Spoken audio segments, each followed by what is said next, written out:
I think I was exposed to music at a very young age, probably even before the age of 5. But I was actually exposed to more rhythmic instruments than the piano itself. I think my parents noticed that I had a thing for rhythm, and whenever I listened to music, I would actually respond to the music that was playing. So they decided to send me for piano classes. That was about 5 years old, and that's how I got into the piano. Well, I think at different stages of life, definitely there were a lot of different bands that influenced me a lot. For most of my early stages, I listened to a lot of Christian music, so bands like Hillsong and Planet Shakers and stuff used to inspire me a lot because I played in church as well. When I went to university to pursue music, I started listening to jazz music, and people like Chick Corea, Keith Jarrett, Bill Evans, Wynton Kelly, Miles Davis, these were some of the people whom I would listen to frequently, and they definitely helped to shape a lot of my foundation in jazz music at the time. And then much later on, I discovered modern jazz bands as well from the US, UK, Europe. I listened to a lot of Pat Metheny, Brad Mehldau, Richard Bona, who have definitely influenced not just my playing, but I think even my writing, my composition styles as well at the moment. So I think it's always changing, so I can't really pinpoint exactly one. There's been a lot of different ones that have influenced me.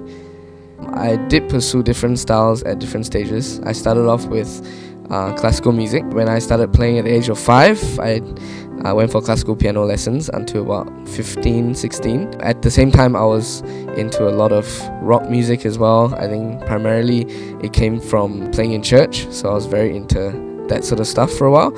Jazz came later on when I went to university. I have embraced jazz as my main preference of playing because I feel like through the freedom in jazz music, I can express what I want to say musically really well, better than I can in all the other genres.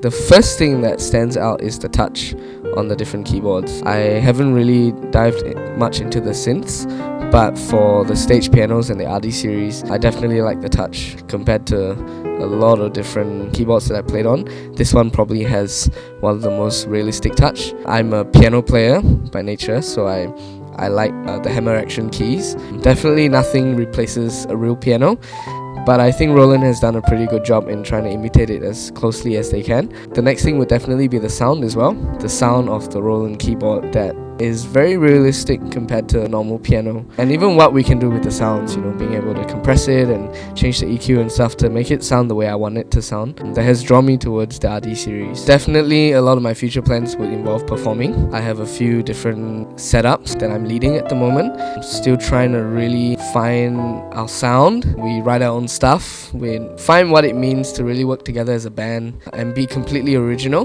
Definitely look to promoting some of this stuff around the region and see what we can get. I have recently gotten into some production as well, so looking to expand there, not just record my own stuff, but to record for other people as well, just to gain experience in there and to gain a new perspective as well on how I want my music to sound. I'm hoping to find it through different things that I'm doing. I think the important thing is gathering all the information you can about the particular stream that you're pursuing, where the scene is at, the standard that is out there, everyone is at, because that helps you to figure out your place as well.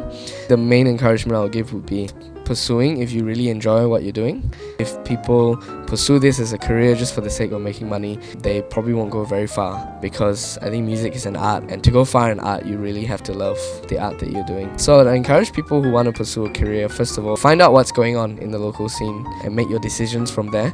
Learn to really fall in love with what you're doing. That will be what will keep you going, and that will be what will drive you far.